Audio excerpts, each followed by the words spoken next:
Hey, what up? It's Toz. I have a big review on the Uncharted movie coming soon, but I wanted to make this kind of talking video today because this thing just happened. This thing just came out. So recently, and by recently I mean like today or yesterday, however it is in your time zone, we got a deleted scene from the Batman featuring Barry Keoghan.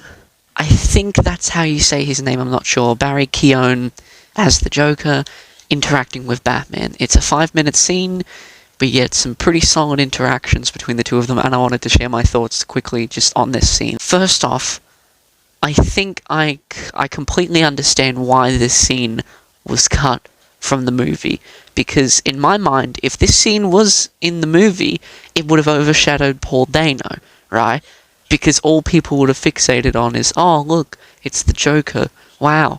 The scene itself, I think, is good. I love how we don't get a clear look at Joker. We get plenty of, like, glimpses at him. His face is kind of, obscured by the glass, and we get a lot of close-ups on, the back of his head to really show how fucking gnarly he looks, because he does. He looks gnarly. He looks disgusting. Can't wait to get a full look at him, but from what we've seen in this clip, he looks absolutely disgusting.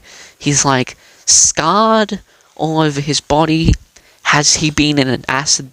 I don't know. His hair is like, it's all over the place. It's like he's missing chunks of it. It looks like he's been in a horrible accident, is what I'm trying to get at here. He looks so sick. I love it. I love how he looks. At the end, we get to see his smile, which I think looks absolutely terrifying. I think it works.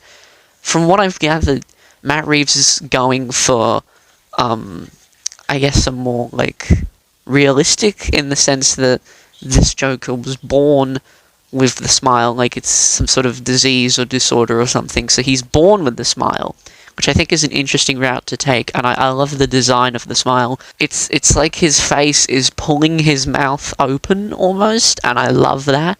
His laugh is pretty spot on. It's very giggly, and I like that about him. I like that about his laugh. His Joker, to me at least, almost feels childlike in a lot of his mannerisms. Like, he's very sort of high and soft-spoken, and he's very giggly, and he's very, like, on, I guess. I like it. The voice is good. I'm overall just really intrigued to see what they do with him in the future.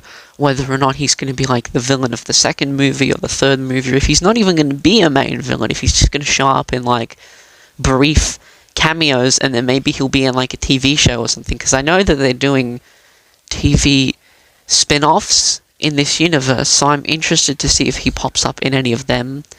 I like that there's already a history between him and Batman. He mentions towards the beginning of the clip that it's coming up to their anniversary, so they've clearly, they've met each other before. Batman put him away, and they already have a pre-existing relationship, which I think is interesting. It's definitely a unique take on this kind of dynamic, considering usually we see this dynamic begin, like in The Dark Knight, that was the first time they met, or, whatever. I think it's interesting that they've already met. I think it's fascinating. I'm interested to see, I guess, him in a more important role in a story. I do really hope that we see more of him in the future. So that's kind of it. This was just my quick thoughts on that scene, I guess. Yeah, big video coming soon. Expect more funny, little goofy, silly content. Also, yeah, see ya.